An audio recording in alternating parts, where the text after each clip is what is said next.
Padre nuestro Dios, misericordioso, te damos gracias. Gracias por salvarnos, convirtiéndonos en tus hijos santificados. Gracias por darnos la vida eterna y la esperanza bendita de ir al cielo.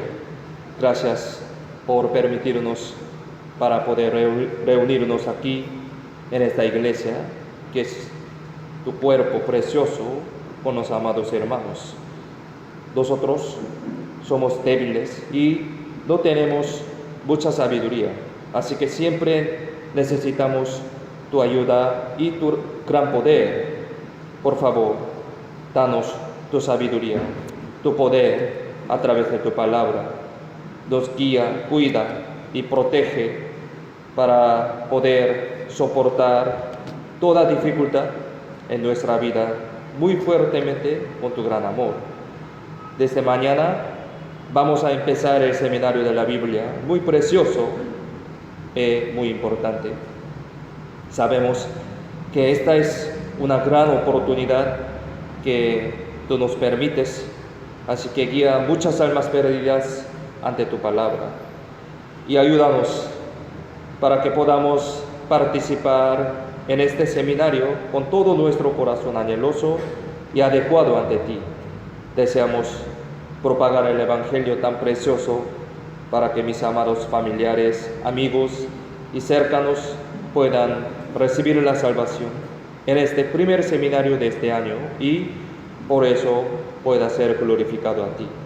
Enséñanos hoy también con las palabras que necesitamos para nuestra vida cristiana, especialmente en estos posteriores días.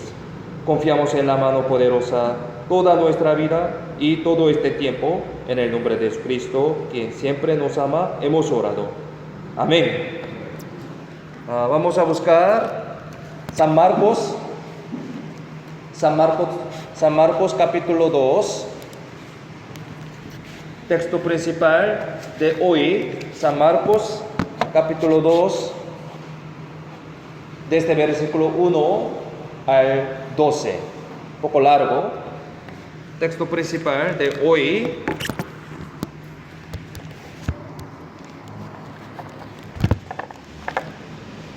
San Marcos capítulo 2, versículo 1 al 12. San Marcos capítulo 2, 1 al 12, les leo. Entró Jesús otra vez en Capernaum después de algunos días y se oyó que estaba en casa. E inmediatamente se juntaron muchos, de manera que ya no cabían ni aún a la puerta. Y les predicaba la palabra. Entonces vinieron a él unos trayendo un paralítico que era cargado por 4, y como no podían acercarse a él a causa de la multitud, descubrieron el techo de donde estaba y, haciendo una abertura, bajaron el lecho en que yacía el paralítico.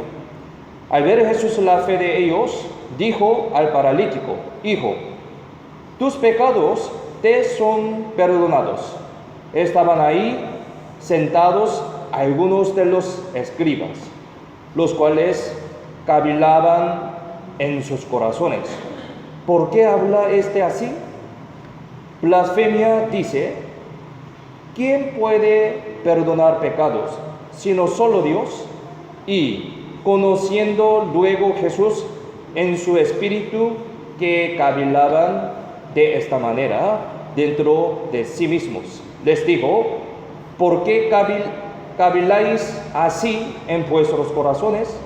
¿Qué es más fácil decir al paralítico: tus pecados te son perdonados, o decirle: levántate, toma tu lecho y anda?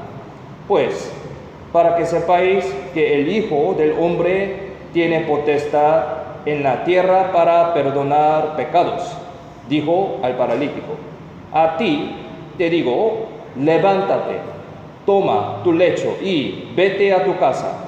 Entonces él se levantó enseguida y tomando su lecho salió delante de todos, de manera que todos se asombraron y glorificaron a Dios diciendo, nunca hemos visto tal cosa. Hasta aquí. Poco largo, ¿no? Como sabemos bien, esta historia es muy conocida y famosa, ¿no? Es el acontecimiento en el que 4 amigos trajeron a un paralítico a Jesús y Jesús lo curó. Como fue anunciado, desde mañana se empezará el primer seminario de este año, primer seminario de la Biblia, y nosotros debemos escuchar bien en esta historia hoy. Por lo tanto, hoy, antes del seminario, aprenderemos unas lecciones muy importantes que necesitamos a través de este acontecimiento de curar al paralítico. Como hay maravillosas enseñanzas y gracias acerca de la predicación en esta historia, espero que escuchemos atentamente y sea el momento muy precioso para nuestra vida cristiana. Podemos decir que la parálisis es la apoplejía hoy en día. La parálisis sigue siendo una enfermedad difícil de tratar hasta ahora, ¿sí? Incluso en aquellos tiempos se consideraba una enfermedad incurable.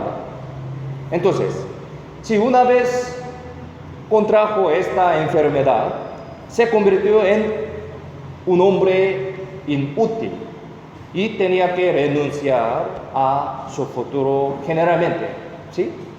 Podemos entender esto. Quizás este paralítico en esta historia debió de renunciar a su futuro e incluso su familia habría abandonarlo posiblemente, ¿no? Podemos imaginarlo. Pero había amigos que no podían renunciar a él, porque era un amigo que era demasiado precioso para rendirse. Entonces hoy en este punto pensemos, para salvar a una alma, una persona, ¿qué sería el primer trabajo? ¿Qué sería el primer trabajo que tenemos que realizar? Pensemos, ¿qué sería el primer trabajo para salvar a una alma, una persona? ¿Qué tenemos que hacer primeramente? Primeramente, debemos empezar con la fe. Sí, a través de esta historia, pensemos en este punto. Debemos empezar algo con la fe para predicar, para salvar a una alma. Ante todo, debemos recordar que las decisiones, a través de esta historia, las decisiones de estos 4 amigos comienzan con la fe. A través de esta historia podemos entender esto. Estos 4 amigos comenzaron con la fe. Es decir, ellos creyeron que sus amado amigo podía curar su enfermedad con solo encontrar a Jesús. Ellos creían en esto. Por lo tanto, hicieron todo lo que pudieron. Así lo pusieron sobre un lecho y lo trajeron a Jesús y al final Jesús lo curó. ¿Sí? El texto principal de hoy explica sobre esta escena. Y la Biblia explica acerca de la razón decisiva por la que Jesús le sanó al paralítico, es como lo siguiente. Mire, San Marcos capítulo 2, versículo 5, hoy, texto principal, aquí, este versículo, San Marcos 2, 5, Si lo tienen, leamos juntos. Al ver Jesús la fe de ellos, dijo al paralítico: Hijo, tus pecados te son perdonados. Al ver Jesús la fe de ellos. Aquí la Biblia no dice que era la propia fe del paralítico. No dice así, la fe del paralítico, no. Se dice que Jesús vio la fe de ellos, 4 amigos, fe de ellos, y así lo sanó al paralítico. Entonces, cuando predicamos también, primero debemos convertirnos en una persona de la fe. Primero debemos convertirnos en una persona que recibió la salvación por el Evangelio. Podemos decir de esa manera. Debemos ser una persona que recibió la salvación. O sea, debemos ser un cristiano verdadero. Esta persona puede predicar el Evangelio. Esta persona puede sanar, puede salvar a otra persona. Y debemos creer firmemente la verdad que si mi esposa, si mi esposo, mis padres, mis hijos, mis amigos escuchan este Evangelio como yo, ciertamente serán salvos. Debemos creer firmemente en esta verdad. ¿Por qué? Así yo recibí la salvación, escuchando el Evangelio, correcto Evangelio, a través de la Biblia. Así también debemos creer firmemente. Si mi esposa, si mi esposo, si mis amigos, padres, hijos, si escuchan este Evangelio como yo, ellos ciertamente serán salvos. Esta es la fe, ¿no? Sí, por eso predicamos. Los 4 amigos tenían esta fe. Cuando ciertamente creemos en esta verdad, ¿sí?, esta verdad del Evangelio, el Señor usa nuestra fe.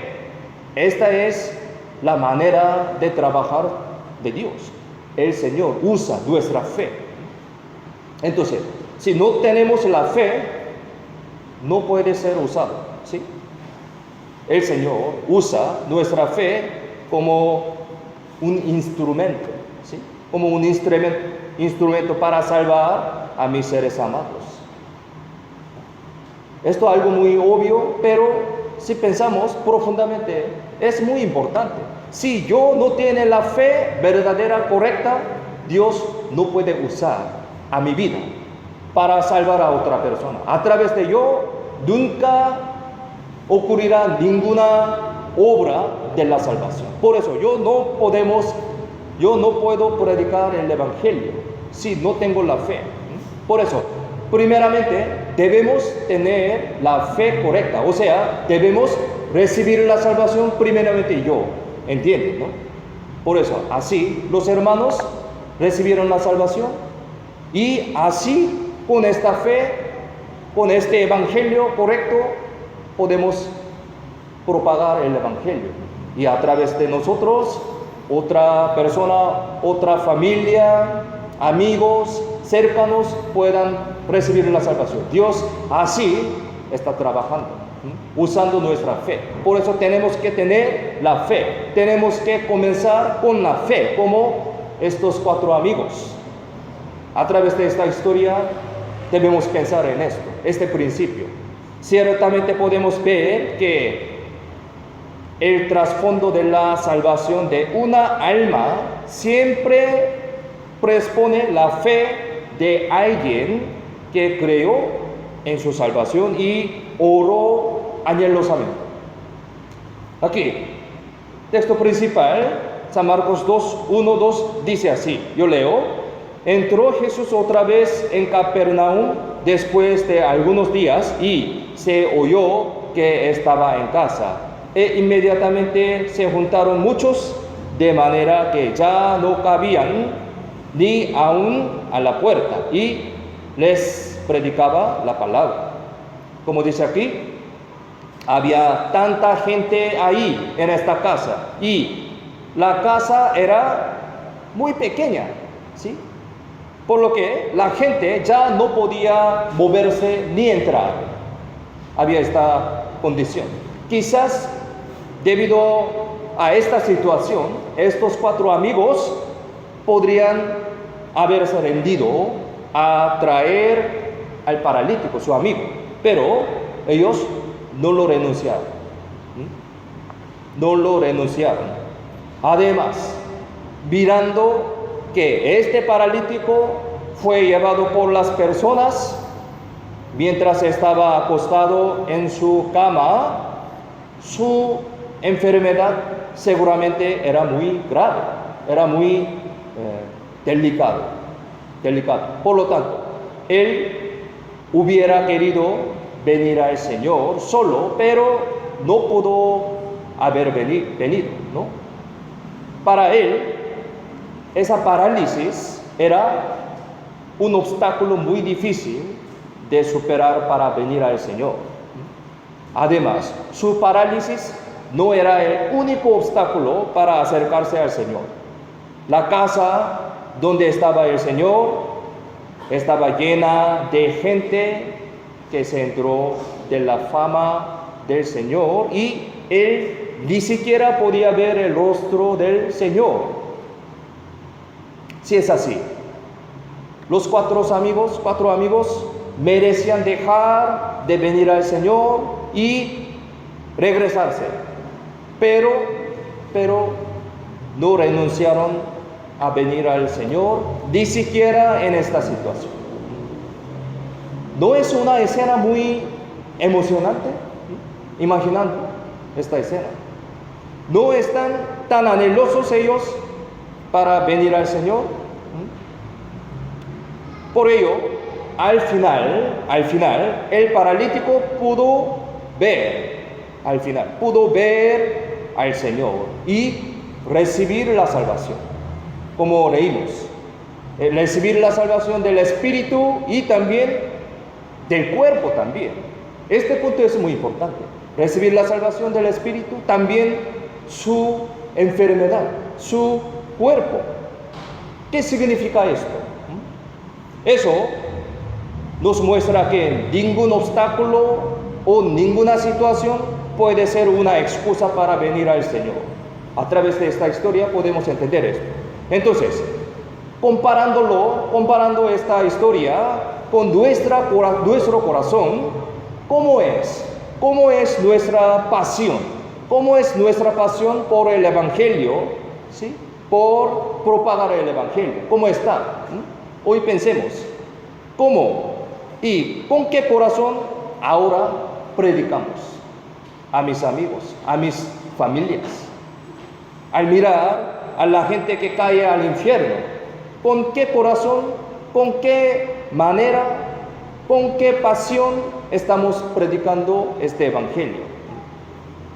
Podemos ver en nuestro corazón una fe que no se avergüence, una fe que no calcula situaciones y que supera los obstáculos sin darse por vencido. Pensemos. Entonces, aquí necesitamos prestar atención a la decisión de fe mostrada por 4 amigos.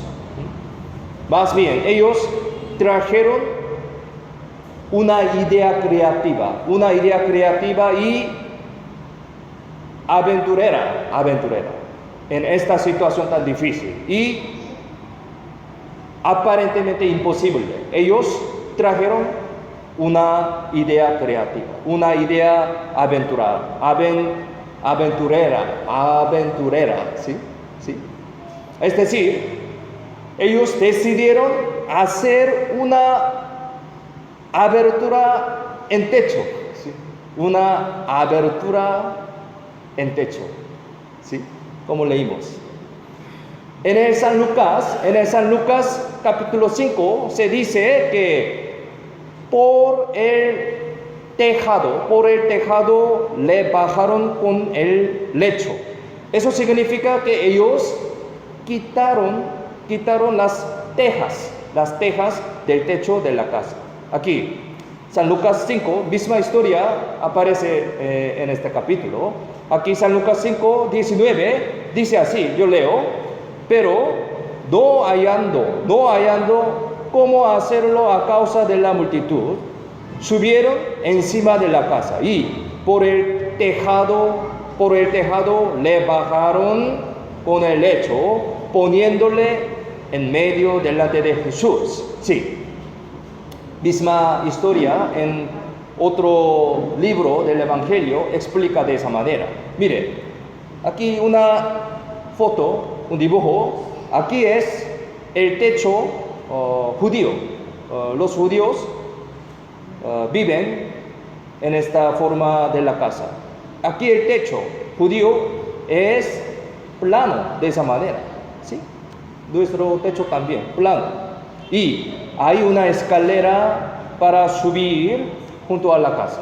De esa manera, el techo se formó aquí tejiendo algunos árboles, extendiendo ramas y tejas de tierra ligeramente levantadas. Sobre un techo así, miren, imaginemos, ellos hicieron este trabajo. Hicieron ese trabajo de quitar las tejas para bajar su amigo. Eso realmente fue un acto aventurero, ¿sí? Aventurero. Creativo. También era muy peligroso. Imaginemos, realmente ocurrió esta historia. Era muy peligroso también. Y en general, nadie pensaría en eso. Nadie, en general. Este punto pensemos. Se puede decir que esa es una manera impensable sin fe en el Señor y sin pasión también, sin pasión por salvar a amigo amado. Imaginemos entonces, ellos tenían la fe, ellos tenían la pasión, por eso hicieron de esa manera. En general nadie lo hace, pero ellos hicieron. Entonces pensemos, ¿hemos pensado alguna vez en cómo esa manera aventurera, con un corazón anheloso, como ellos, para predicar a las personas amadas, mi familia, mis amigos?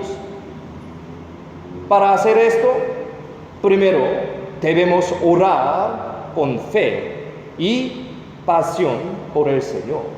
Esto es muy importante también. A través de esta historia podemos aprender esta lección. Y tenemos que ocurrirnos la sabiduría. Entonces, el Señor, la fuente de la sabiduría, ¿sí? La fuente de la sabiduría nos dará su sabiduría y ayudará ciertamente. Necesitamos esta fe, esta pasión.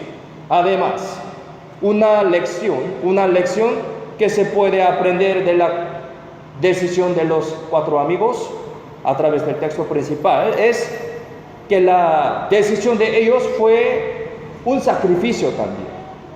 Ellos empezaron con la fe, también ellos hicieron sacrificio. Ellos sacrificaron. En primer lugar, ellos se tomaron el tiempo para realizar este trabajo. Y en el proceso de apertura del techo, tuvieron que superar las críticas y protestas de los demás, ¿no? Quizás, después de que el paralítico fuera curado, el dueño de esta casa, cuyo techo había sido arrancado, habría presentado una compensación contra ellos. Sí, pero estos 4 amigos lo habrían pagado con mucho gusto. Sí, porque su amigo fue salvado. Podemos decir que no existe una gran historia que se haya hecho sin pagar un precio, sin pagar. Necesita un sacrificio, obviamente. ciertamente. Por lo tanto, si realmente esperamos que nuestros seres amados se salven, primero debemos estar preparados para pagar el precio del sacrificio. Sí, es algo muy obvio. Debemos sacrificarnos. Gastar mi corazón, gastar mi tiempo, gastar mi material para la predicación para nuestros seres amados, queridos. Eso solamente sería un pequeño sacrificio. Pensando esto, podemos entender, es un sacrificio muy pequeño, pero pensemos, ¿qué tan gran inversión sería si pudieran salvar a ellos con tan poco sacrificio? Tan poco a través de este sacrificio pequeño, una persona puede ir al cielo eternamente. Comparando esto, podemos entender es qué tan gran inversión sería.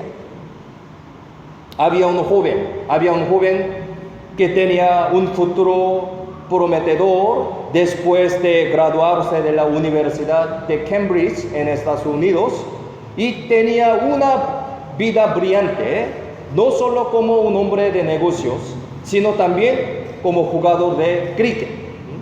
Pero un día, con un profundo y grave deseo por el Evangelio, él decidió irse como misionero para predicar este Evangelio a miles de almas perdidas. Él pensó que no había nada de mayor valor que salvar almas perdidas. Los amigos lo detuvieron cuando dijo que había decidido irse como misionero y le preguntaron de esa manera: ¿eso realmente vale la pena el sacrificio? Así preguntaron. Entonces, él inmediatamente respondió así. Fue una respuesta muy simple, una respuesta muy directa y clara, diciendo de esa manera: si Jesucristo es Dios y murió por mí, entonces ningún sacrificio podrá ser demasiado grande para que yo lo haga por Él. Él es el famoso misionero C.T. Stott, Charles Thomas Stott, un misionero muy famoso, muy grande, sabemos, C.T. Stott. Debido a que el Evangelio tiene un valor eterno y grande para ser predicado a expensas de cualquier cosa, él pudo decir de esa manera: por la fe, por la pasión. Al ver los libros de Evangelio de la Biblia, ¿sí? Mateo, Marcos, Lucas, Juan, son libros del Evangelio de la Biblia, hay una forma de que Jesús habla cada vez que cura a una persona enferma. Es la frase: tu fe te ha salvado. Repetidamente Jesús habla de esa manera: tu fe te ha salvado. Cuando una mujer enferma de flujo de sangre desde hacía 12 años tuvo fe en que podía curarse con solo tocar el borde de Jesús, y el Señor dijo en esta Biblia: ten ánimo, hija, tu fe te ha salvado. San Mateo 9:22 dice así.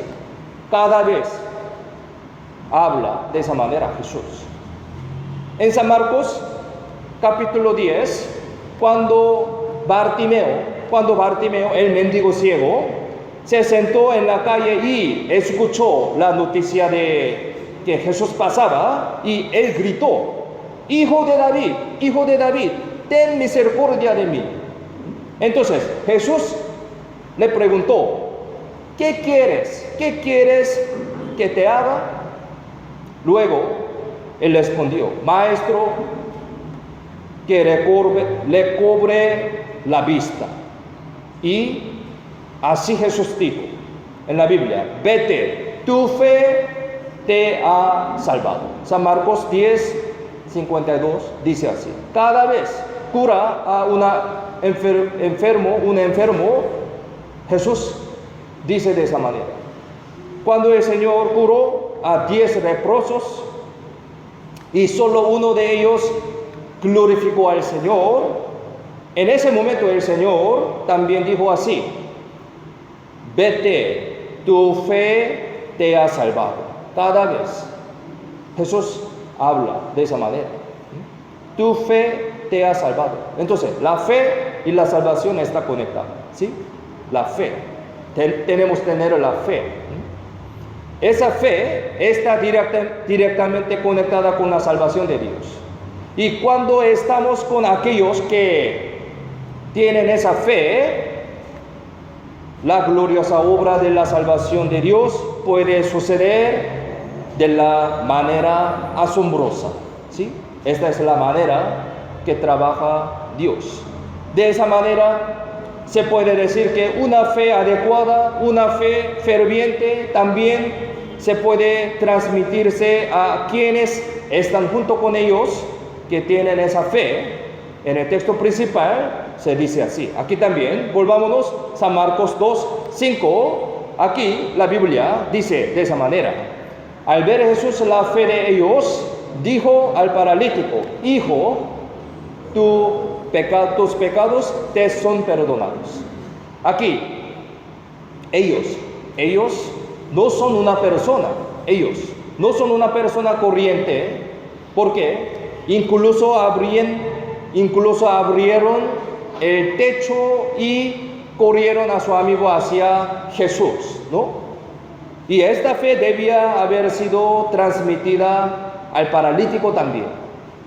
Cuando una persona tiene una fe fuerte, una fe cierta o correcta, esa fe se transmite a los miembros de su familia también. Entonces, gracias a esta persona que tiene la fe correcta, su familia se podría salvar también. Incluso el paralítico también se habría plantado con la fe de sus amigos en el Señor.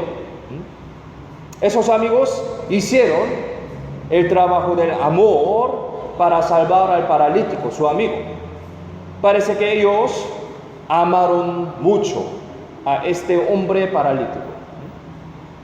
Como lo amaban tanto, con una pasión por salvarlo, quitaron el techo y lo llevaron a Jesús. Nosotros también necesitamos dos cosas para salvar a otros. Es decir, una fe cierta en Cristo y una labor del amor, trabajo del amor.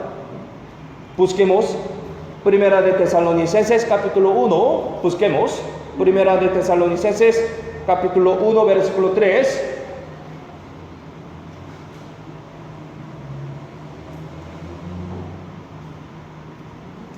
Primera de Tesalonicenses, capítulo 1, versículo 3. Aquí, si lo tienen, leamos juntos. Acordándonos sin cesar delante de Dios y Padre nuestro de la obra de vuestra fe, del trabajo de vuestro amor y de vuestra constancia en la esperanza en nuestro Señor Jesucristo. Aquí dice, trabajo de vuestro amor, trabajo del amor. ¿Qué tan fuerte es la voluntad de ellos que trajeron al paralítico? ¿Qué tan fuerte es la voluntad de ellos? Intentaron traer a él ante el Señor por cualquier manera, ¿sí? Pensaban mucho. Entonces, debemos aprender de ellos un corazón sincero, un corazón muy anheloso, también amor por predicar el Evangelio, por salvar a su amigo. El amor, el verdadero amor siempre comienza por ver los problemas de otras personas como propios, como nosotros. Mire, busquemos San Juan 15, 13, este versículo también muy conocido. ¿Cómo piensan ustedes sobre este corazón? Yo tengo este corazón a mi familia, a los invitados, para predicar a ellos. ¿Cómo piensan? Aquí, San Juan 15, 13, si lo tienen, leamos juntos. Nadie tiene mayor amor que este, que uno ponga su vida por sus amigos. Amor, ¿cómo piensan? Yo tengo este amor, esta pasión. El Señor debía haberse sentido conmovido al ver que los que trajeron al paralítico hicieron todo lo posible por pasar a él hacia el Señor. Esa fe de ellos y pasión pura impresionan a los demás. Y esa fe también se puede transferir a otros. Así, Señor, al ver la fe de ellos, sanó a paralítico, salvó a paralítico. Así trabaja. Timoteo tuvo fe y se puede decir que su fe pura, su fe recta, se basó en lo que su abuela, en lo que su madre plantaron la palabra de Dios en él. La madre de Moisés, Jocabed, se llama Jocabed, también era una mujer de la fe. Esa fe de Jocabed también se habría transmitido a Moisés. Y la fe de Ana también se le habría transmitido a Samuel, su hijo. Así conectado. De esa manera se puede decir que la salvación de la familia proviene de la fe cierta, ¿sí? De la fe cierta de miembros de su familia, y también el trabajo de amor de la persona que fue salvada primero. Nosotros somos como esta persona, somos un cristiano que recibió la salvación antes de otros familiares. Entonces, yo soy como esta persona que tiene la fe correcta. Así mi fe pueda ser transmitido a otro miembro de nuestra fe. Esta es la predicación. Así predicamos el Evangelio. A través de yo, mi familia puede recibir la salvación. Mañana empezará el seminario. Entonces, pensemos profundamente en este principio.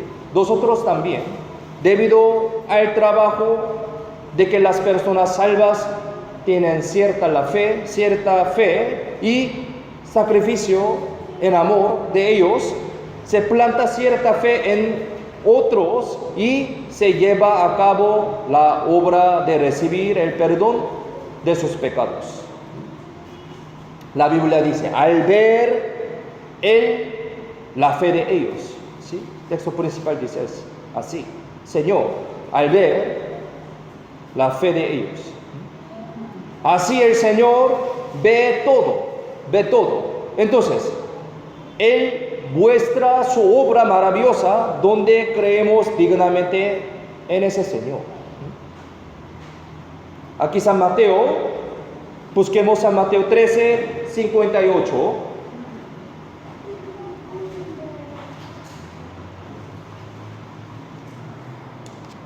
A través de este versículo podemos entender cómo trabaja Dios, con qué principio trabaja Dios.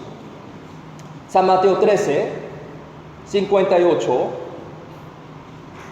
También leamos juntos. Y no hizo ahí muchos milagros a causa de la incredulidad de ellos. Un versículo muy corto, pero pensemos profundamente, podemos entender el principio de trabajar el Señor. No hizo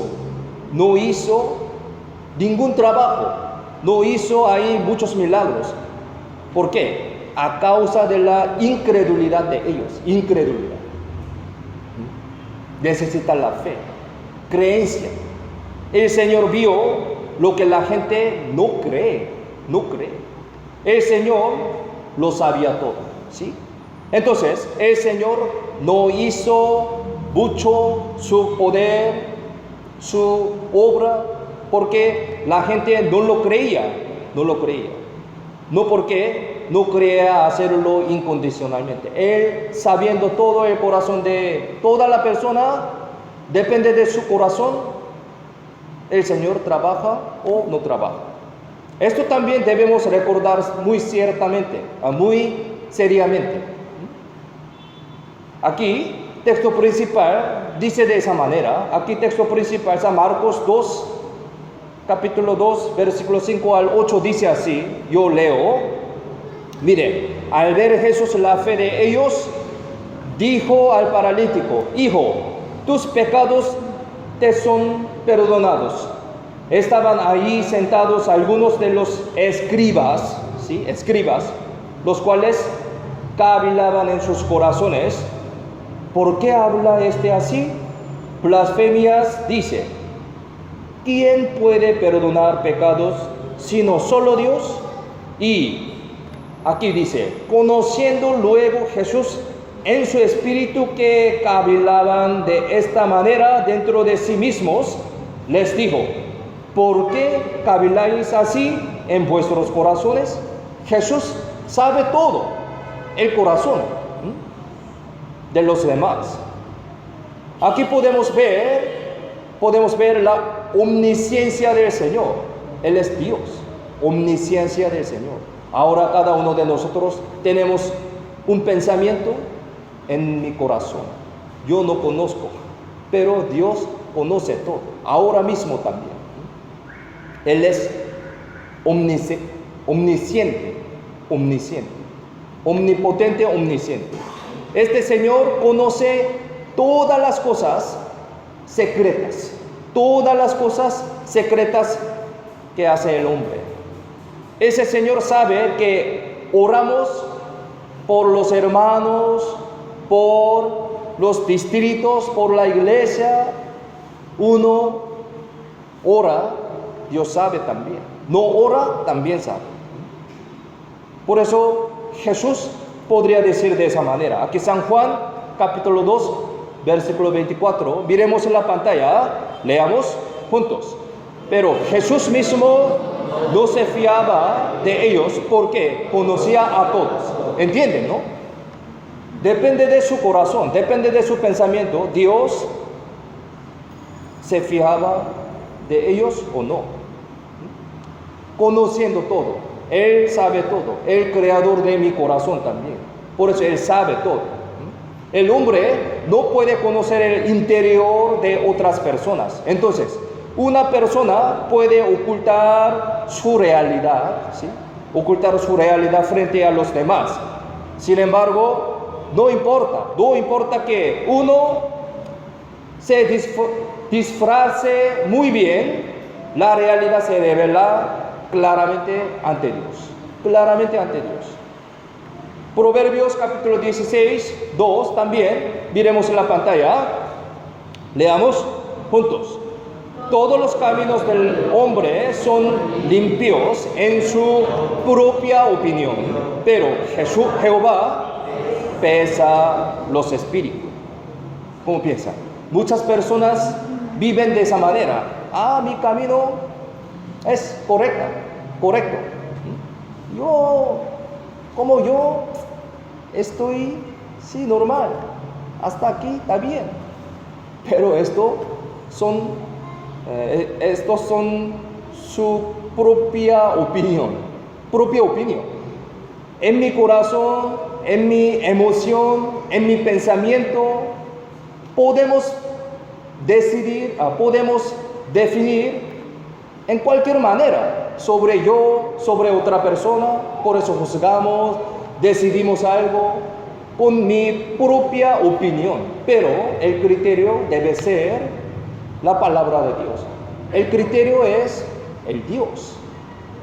Entonces, debemos comparar con la palabra de Dios, el criterio de Dios, sobre todo, ¿sí? Todos los caminos del hombre son limpios en su propia opinión. Mi opinión tiene característica que comparar con otra persona mucho peor que yo. Por eso, comparando con esta persona, tengo mi propia opinión. Yo soy mejor que otros, pero hay muchas personas que mejor que él. Por eso, debemos comparar con el criterio absoluto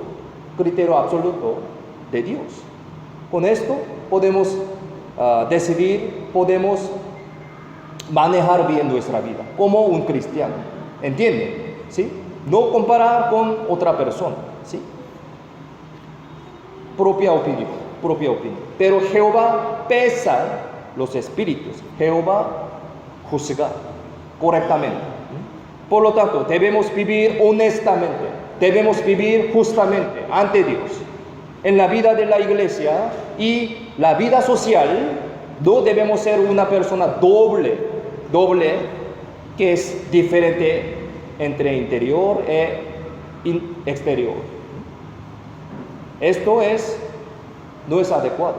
Entonces, para nosotros siempre se requiere una vida honesta. Esa es la actitud correcta de los santos que sirven al Señor omnisciente. Sí, Dios sabe todo. Por eso, cuando pensamos esto, al pensar esto, podemos arreglar mi vida más adecuadamente.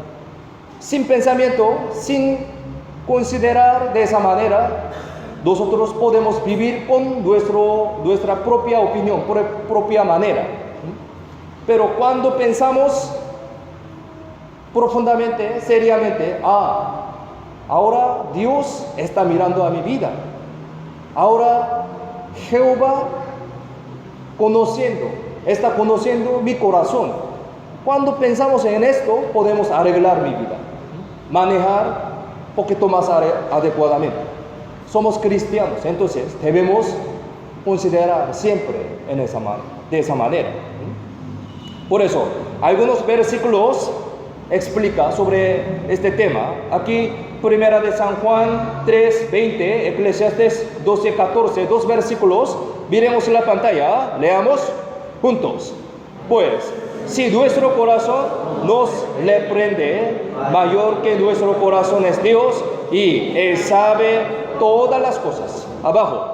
Porque Dios traerá toda obra a juicio juntamente con toda cosa encubierta, sea buena o sea mala. Encubiertas.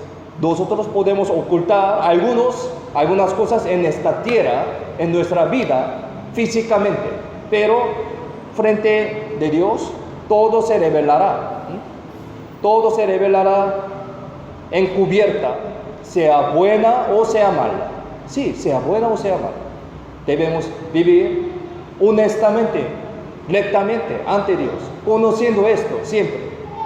Sin embargo, aquí los escribas, fariseos, no creyeron lo que Jesús dijo al paralítico y lo despreciaron en su corazón.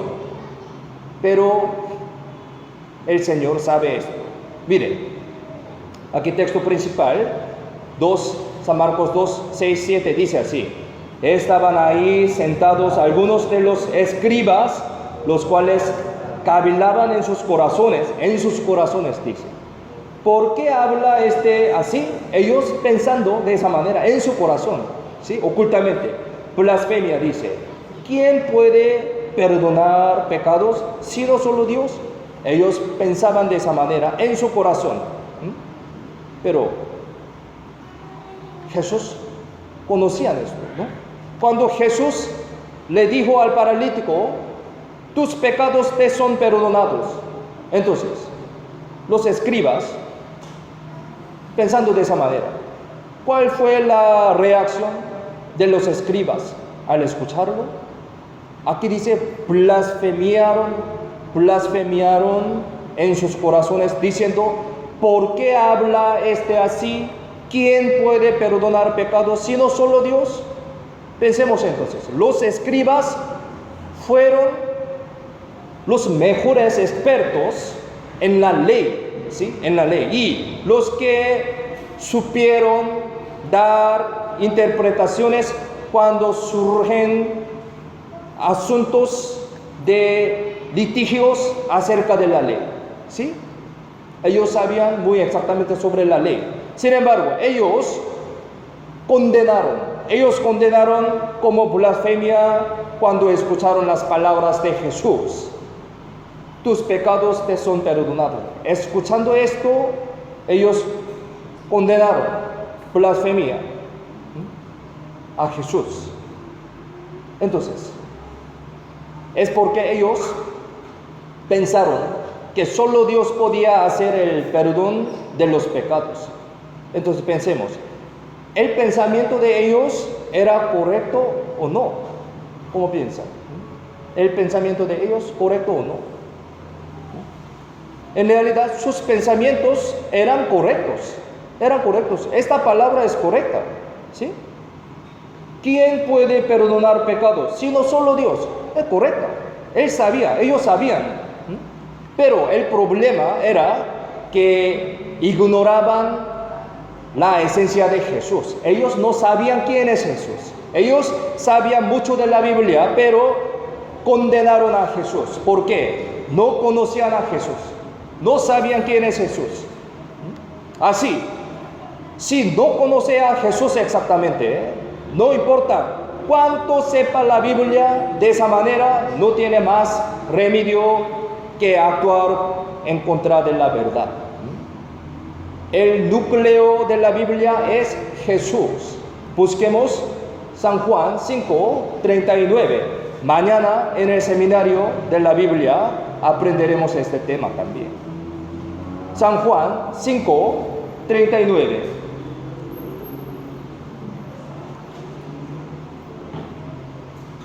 San Juan 5:39.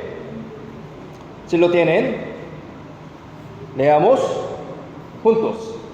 Escudriñad las Escrituras, porque a vosotros os parece que en ellas tenéis la vida eterna, y ellas son las que dan testimonio de mí.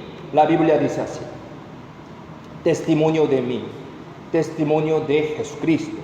Por lo tanto, no podemos decir que uno conoce la Biblia sin conocer a Jesús. Si no conoce a Jesús y solo conoce el contenido literal de la Biblia, más bien irá en contra de la voluntad de Dios, como los escribas de la época de Jesús. A través de esta historia podemos entender esto. Debemos saber que Jesús es el único camino a través del cual podemos conocer el plan y el propósito de Dios. Jesús es Dios. Por lo tanto, si llegamos a conocer a Jesús a través de la Biblia, es importante creer en la palabra y siempre ir con valentía y confianza. Algunas personas temen a las circunstancias y a las personas visibles más que a la palabra de Dios. Y así que no pueden obedecer a esta palabra. Sin embargo, los 4 amigos que trajeron al paralítico superaron los ambientes difíciles y la mirada de la gente y guiaron al paralítico hasta la presencia del Señor con la fe, con la pasión. Estos 4 amigos realizaron todo ello con fe para salvar a un paralítico, su amigo amado. Entonces, al final, mediante esta fe y el trabajo de amor, es decir, por sus sacrificios, el paralítico fue sanado, fue salvado.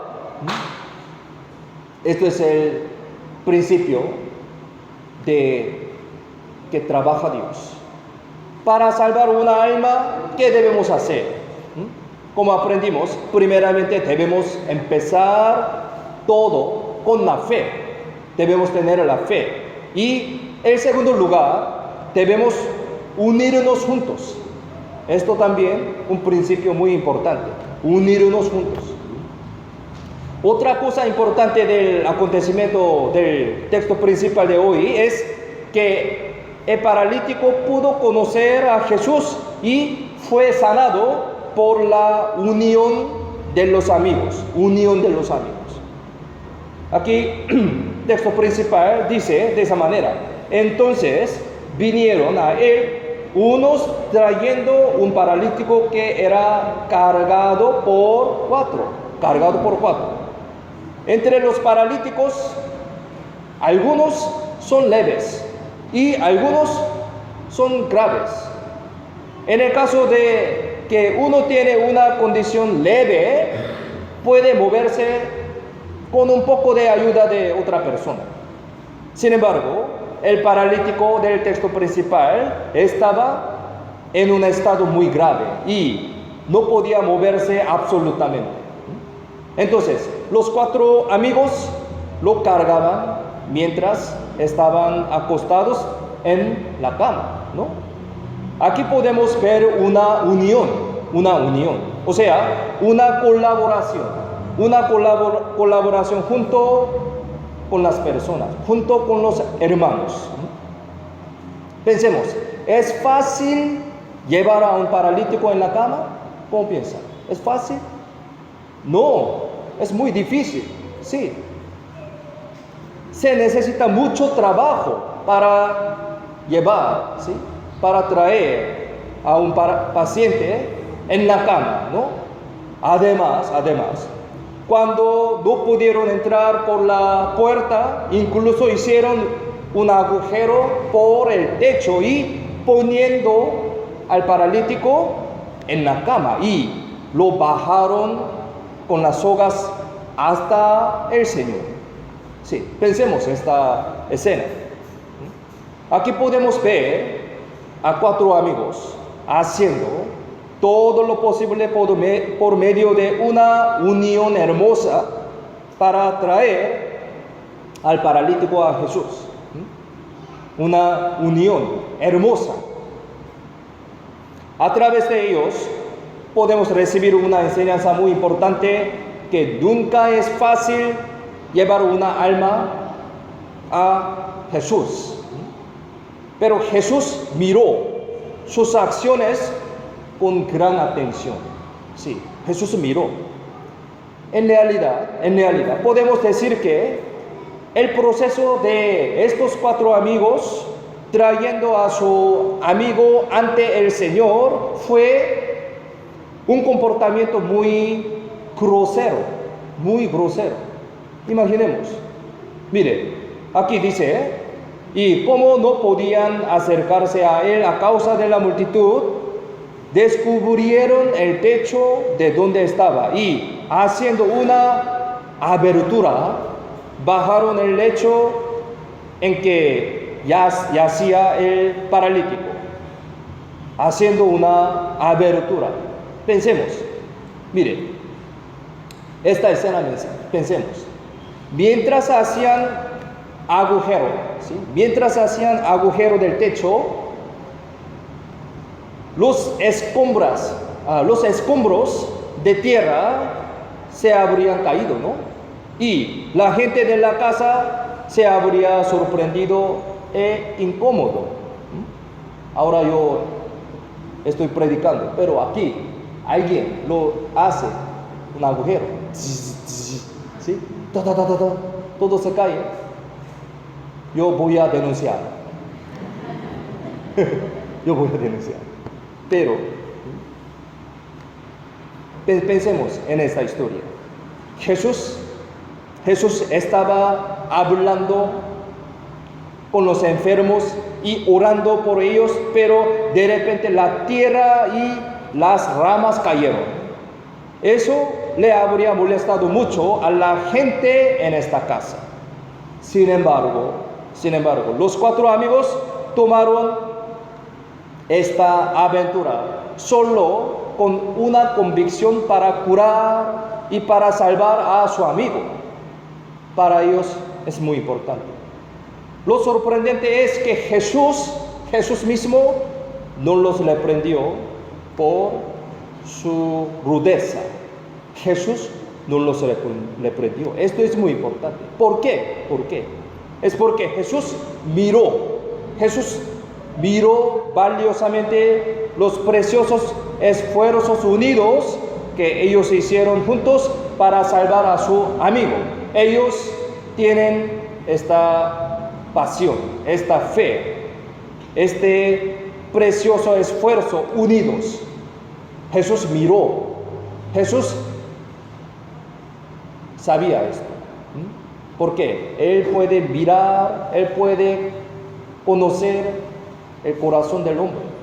Jesús podría haber salvado a toda la humanidad a sí mismo si hubiera querido, pero no lo hizo así, Jesús. Él llamó a 12 discípulos para propagar el Evangelio. El Señor hasta ahora también hace la iglesia unirse para que se predique el Evangelio.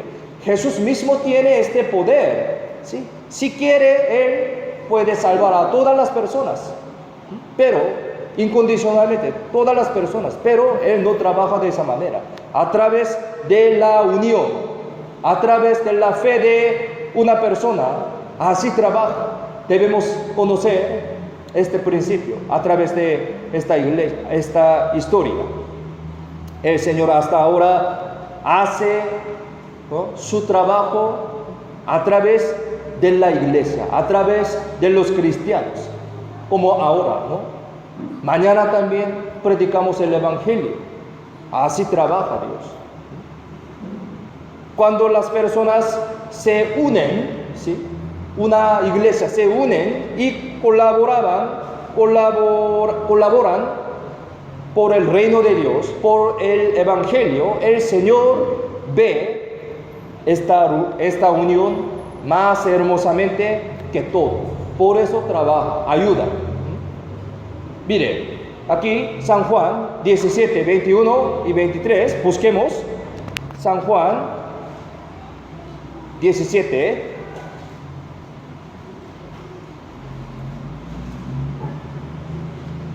San Juan 17, 21 y 23, 2 versículos, leamos juntos.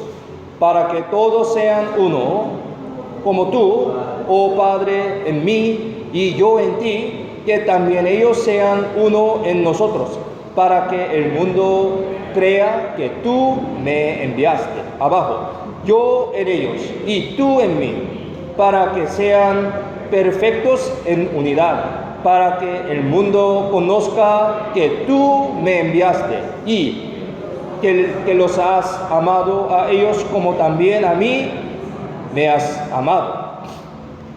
La razón por la que el Señor hizo que sus discípulos fueran uno es para amarse unos a otros. A través de esta unidad y propagar el verdadero amor de Dios a los demás. Así trabaja. Ahora, imaginemos la escena de la unión de los 4 amigos del texto principal. La escena de 4 personas, tratando de salvar a su amigo, habría sido como una película, ¿no? Para bajar a este paralítico, habrían subido las escaleras, arrancado el techo y luego bajado la cama. Es decir, 4 personas habrían agarrado los 4 extremos de esa cama, ¿no? Incluso si solo una persona estuviera desequilibrada, no habría podido tener éxito. Sí, muy delicado. Aquí nosotros hacemos la remodelación, trabajando, colaborando con los hermanos. Debemos tener mucho cuidado. Para subir andamio también debemos debemos tener mucho cuidado. No solo un trabajo simple, ¿sí? Para bajar a este paralítico también. No es un trabajo muy leve, ¿no? En esta unión de ellos, cuando esta cama finalmente llegara justo delante de Jesús, la gente habría considerado genial, ¿no?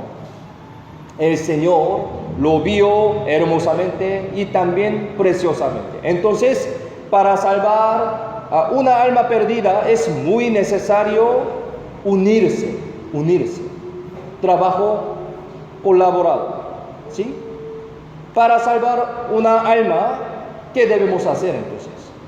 El tercero, debemos traer a una alma perdida ante Jesús. Esto también algo muy obvio, ¿no? Para traer ante Jesús. Aquí el texto principal dice, entró Jesús otra vez en Capernaum después de algunos días y se oyó que estaba en casa. E inmediatamente se juntaron muchos, de manera que ya no cabían ni aún a la puerta, y les predicaba la palabra. A través de este acontecimiento podemos encontrar una clave importante para la predicación. Es lo que hacer que la gente encontrarse a Jesús. Esto más importante. Mire, versículo 3 dice, entonces vinieron a él, unos trayendo un paralítico que era cargado por 4. Vinieron a él, Jesús, el Señor, ante el Señor. Si vemos este versículo, podemos saber que estas personas no curaron al paralítico. Estas personas mismos no pueden curar al paralítico, sino que incluso lo trajeron al Señor, hasta el Señor. Eso fue lo mejor que pudieron hacer. Es decir, fundamentalmente el hombre no puede curar a otra persona. No tenemos esta capacidad. Pero aquí, San Marcos 2:5, también miremos en la pantalla, leamos juntos. Al ver Jesús la fe de ellos, dijo al paralítico, hijo, tus pecados te son perdonados. Al paralítico que fue traído en cama por los amigos, el Señor le declaró así, hijo, tus pecados te son perdonados. Jesús dijo así. Pensemos, ¿cuál era la esperanza de ese paralítico que se fue ante el Señor en aquel momento? Obviamente era la curación de la parálisis, ¿no? Su enfermedad. Este paralítico debía haber estado esperando que el Señor sanara su enfermedad, ¿no? Pero antes de sanar al hombre, el Señor declaró el perdón de sus pecados. Debemos pensar en esto seriamente. Su curación del cuerpo también muy importante. Pero antes de esto, Señor declaró el perdón de sus pecados. ¿Cómo piensa? ¿Qué significa esto? Eso muestra que lo más importante es resolver el problema del espíritu que curar la enfermedad del cuerpo. El orden es así. Lo más importante para el hombre es ser perdonado y liberado de los pecados. Es lo más importante. Es porque mientras que curar las enfermedades físicas solo brinda un beneficio breve, un beneficio momentáneo, pero resolver el problema del espíritu brinda beneficios eternos. Eternos. Gran diferencia. La prioridad de nuestra vida es muy importante, ¿no?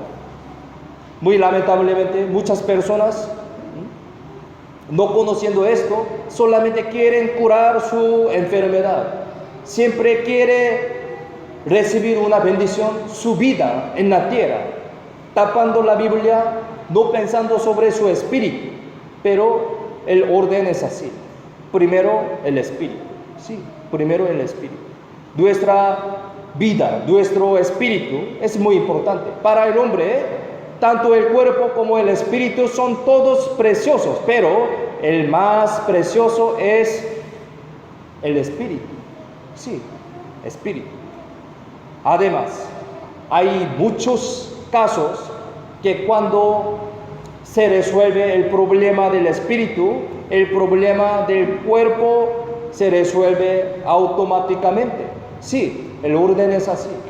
Primero el problema del espíritu, después también automáticamente el problema del cuerpo, físicamente.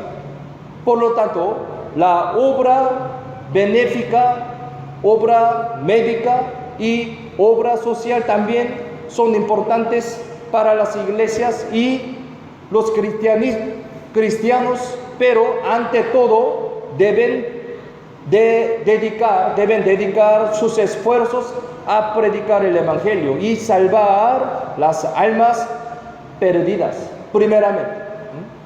Esto es el trabajo principal de la iglesia. Esto es el propósito de la vida cristiana también, no para ayudar físicamente a otra persona, es secundaria, ¿sí? Algunas iglesias hacen muchas actividades sociales. Sí, esto también es muy importante, pero profundamente pensemos, primeramente, ¿cuál es más importante? ¿Recibir la salvación o vivir curando mi vida? No, primero, sea prosperado su alma, espíritu, y después todas las cosas. Esto es el orden bíblico, ¿sí? Por eso, así trabajamos. También Jesús trabaja de esa manera. Él sanó primero su espíritu y después su cuerpo. Por eso Jesús dijo de esa manera que es más fácil decir al paralítico: tus pecados te son perdonados, o decirle: levántate, toma tu lecho y anda. Sí, levántate, toma tu lecho y anda significa curación de su cuerpo, ¿no? Pero tus pecados te son perdonados es curación del espíritu. Así está preguntando Jesús a las personas. Por el lado del Señor, por el lado de Dios, es muy fácil que haga un paralítico ponerse de pie y caminar. Él tiene poder curar una enfermedad físicamente. Por el lado del Señor es más fácil, pero por el lado del Señor el perdón de los pecados es la obra mucho más mayor. Es porque esto es lo que el Señor debe morir. Tus pecados te son perdonados. Pensemos en esta frase: tus pecados te son perdonados. Esto significa que el Señor morirá por él. ¿Cómo piensan ustedes? Curar una enfermedad es muy fácil. Con el poder de Dios siempre puede hacer esto. Pero para perdonar pecados, Jesús debe morir. Es decir, aquí está diciendo que ha sido perdonado de pecados con la premisa de que el Señor morirá por él.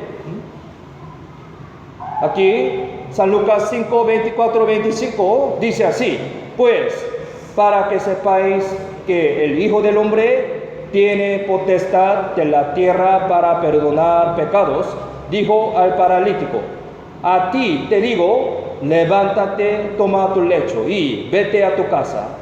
Al instante, levantándose en presencia de ellos y tomando el lecho en que estaba acostado, se fue a su casa, glorificado a Dios. El mismo contenido del texto principal aparece en el libro de San Lucas. Aquí, cuando este hombre ciertamente fue perdonado de sus pecados, el Señor le dio nuevas fuerzas. Este punto es muy importante. Después de recibir la salvación, perdonar el pecado, y le dio nuevas fuerzas físicamente.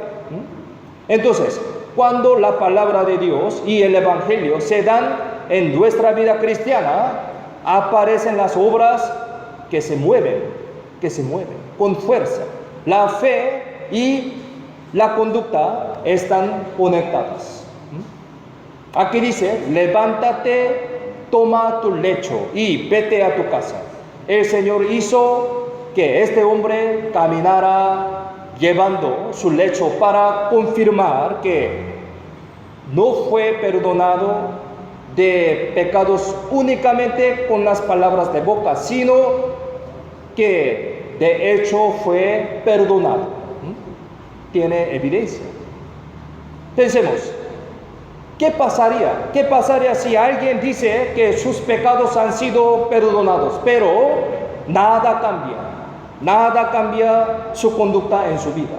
¿Qué pasaría? ¿Cómo piensan? Entonces las personas dirán: ¿qué pecados son perdonados? Mirando su vida.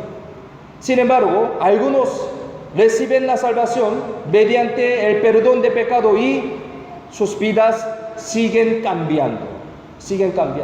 Entonces, al ver este camino, la gente puede reconocer que realmente él ha sido perdonado de sus pecados.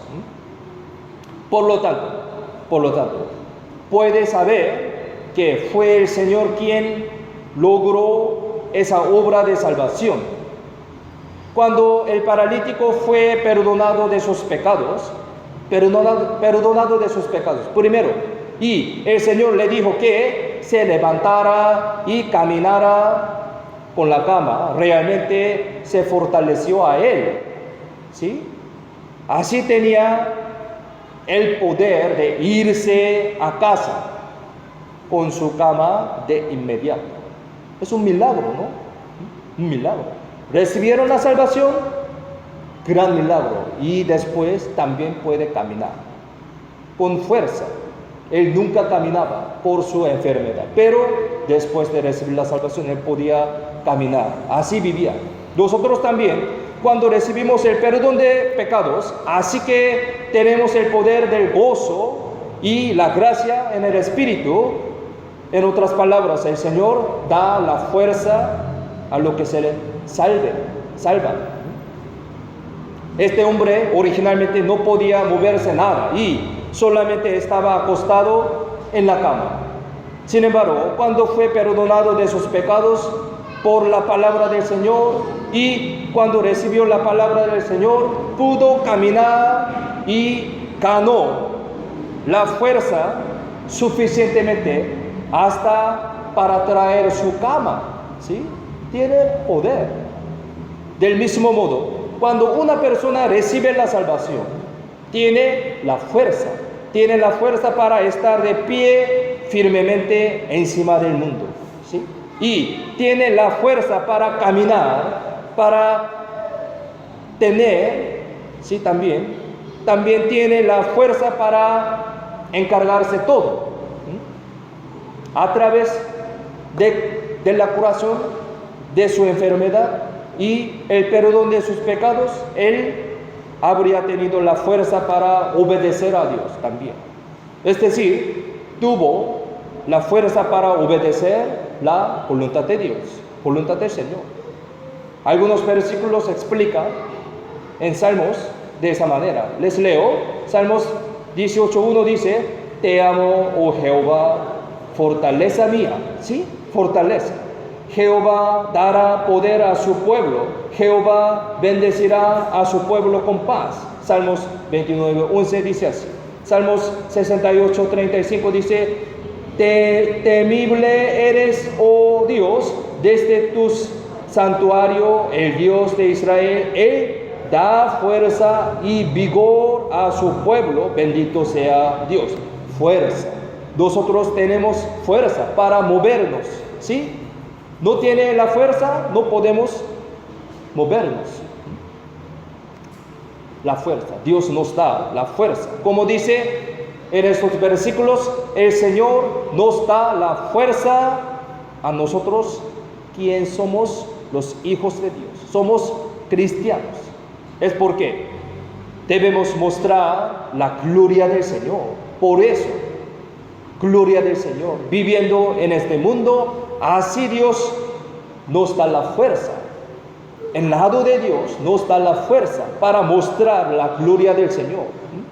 El Señor nos da la salvación y a la vez nos da su fuerza y poder. Este secreto es muy importante. Dios hace esto para que se pueda revelar la gloria del Señor al exterior, enseñar que la expiación es verdadera y testificar que el Señor está detrás de toda esta obra, ¿sí? Mire, imaginemos esta escena. Este paralítico podía traer gloria a Dios caminando frente a los ojos de todos. Las personas miraron esta escena. La gente lo vio y habría dicho así: wow, esto es real, esto es real. Al admitir así, la gloria regresó al Señor. Por eso Dios nos da fuerza, por eso Dios nos ayuda que pueda trabajar para mostrar su gloria, para mostrar su obra. Mire, aquí San Mateo 5, 14, 16. San Mateo 5, 14, 16. Esto es nuestro aspecto como cristiano. San Mateo 5, 14 al 16. Si lo tienen, leamos juntos. Vosotros sois la luz del mundo. Una ciudad asentada sobre un monte no se puede esconder. Dice, enciende una luz y se pone debajo de un almud, sino sobre el candelero, y alumbra a todos los que están en casa. Así alumbre vuestra luz delante de los hombres, para que vean vuestras buenas obras y glorifiquen a vuestro Padre que está en los cielos. El paralítico mostró la luz del Señor a las personas a través de caminar con su cama. Creo que este hombre paralítico habría vivido mucho pecado antes de conocer a Jesús, ¿no? Pero este hombre se encontró con el Señor, fue perdonado de pecados y ganó nuevas fuerzas. Entonces, ¿cómo tendría que vivir después de eso él? Por supuesto, debe vivir el resto de su vida rectamente, dignamente, en la voluntad de Dios, y iluminar la luz del Señor. Es decir, cuando los frutos de la luz aparezcan en nuestra vida, la gente los verá y alabará a Dios. Aquí, San Marcos 2:12, miremos en la pantalla, leamos juntos. Entonces, él se levantó enseguida y, tomando su lecho, salió delante de todos, de manera que todos se asombraron y glorificaron a Dios, diciendo, nunca hemos visto tal cosa. Glorificaron a Dios. Las personas glorificaron a Dios al ver su vida. La salvación la salvación de una persona fue gloria para Dios. Y podemos decir que esa es la esencia y el propósito de nuestra vida cristiana. Así que estamos viviendo en esta tierra ahora para este trabajo, para salvar a una alma. Mi fe es lo primero que nos importa. Primeramente, mi fe tiene que ser cierta por la salvación. Debemos recibir la salvación. Y después de esto, cuando nos unimos, la obra del Evangelio se hace realidad. Y si traemos a una alma ante Jesús, con todo posible, el Señor perdonará sus pecados y le dará libertad del espíritu. Así como la obra de la salvación de Jesús fue cumplido para el paralítico a través de 4 amigos, los cristianos salvos también ahora deben sembrar las semillas del Evangelio en el mundo. Esa es la predicación. Salmos 123, 26, 5, 6. Al ver la pantalla, leamos juntos. Los que sembraron con lágrimas, con regocijo segarán. Irá andando y llorando el que lleva la preciosa semilla, mas volverá a venir con regocijo trayendo sus cabillas. Esta palabra es verdad también. Sembrar semillas con lágrimas, cosechará las cabillas con alegría. Sembrar una semilla con lágrimas significa que sembrar la semilla del sacrificio no es fácil. Es decir, debemos sacrificar mi corazón, mi tiempo y mis materiales por la semilla del Evangelio para poder cosechar las cabillas con alegría. Se cumplirá esto. Si sembra la semilla del Evangelio y la palabra de Dios, a través de ese sacrificio se cumplirá la obra de gozo en la que se salva en alma preciosa. Aquí, por último, Primera de Pedro 1, 23, 25. 1, 23, 25. Miremos la pantalla, leamos juntos. Siendo renacidos, no de simiente corruptible, sino de incorruptible, por la palabra de Dios que vive y permanece para siempre. Abajo, mas la palabra del Señor permanece para siempre, y esta es la palabra que por el Evangelio os ha sido anunciada, por la palabra de Dios, el Evangelio. Dar las palabras de la Biblia a aquellos con quienes entramos en contacto, esto es sembrar la semilla del Evangelio, predicación, ¿no? Ya mañana se empezará el primer seminario de la Biblia en este nuevo año, y si sembramos la semilla en este seminario, ciertamente podremos cosechar la gavia de gloria, alegría. Y estos trabajos son las cosas preciosas que se permanecerán para siempre hasta el final, ¿no? Entonces vamos a realizar lo mismo, imitando los corazones de fe, amor, sacrificio y unión de 4 amigos que trajeron al paralítico al Señor para la salvación. Si recordamos bien este principio, y así que predicamos a las personas mientras orando para poder contactar y escuchar el Evangelio, la palabra de Dios, podemos traerlos al frente de la palabra, ellos. Una vez que paralítico fue llevado justo ante Jesús, ocurrió la obra de la salvación. Para hacer esto, nosotros también hagamos lo que aprendimos hoy, ¿no? Y así, una vez que escuchen la palabra de Dios, la semilla del Evangelio será sembrada y cosecharemos las gavillas con alegría. Qué maravillosa bendición y gloria es esta. Pronto experimentaremos su gozo inimaginable. Esa será nuestra realidad, ciertamente. Entonces, debemos participar todo.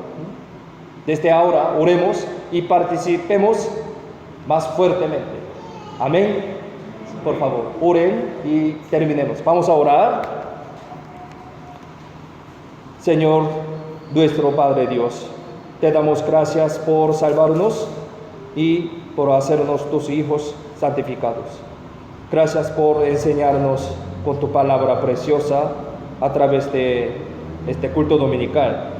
Ayúdanos para que podamos vivir adecuadamente ante ti según las enseñanzas que estudiamos hoy, obedeciendo bien tu palabra.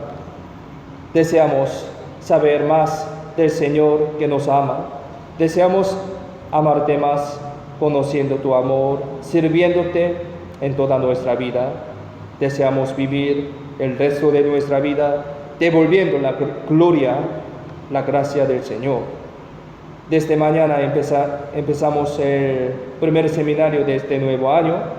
Ayúdanos para poder propagar el Evangelio precioso para las almas perdidas en este seminario muy fuertemente, así que ellos puedan recibir la salvación.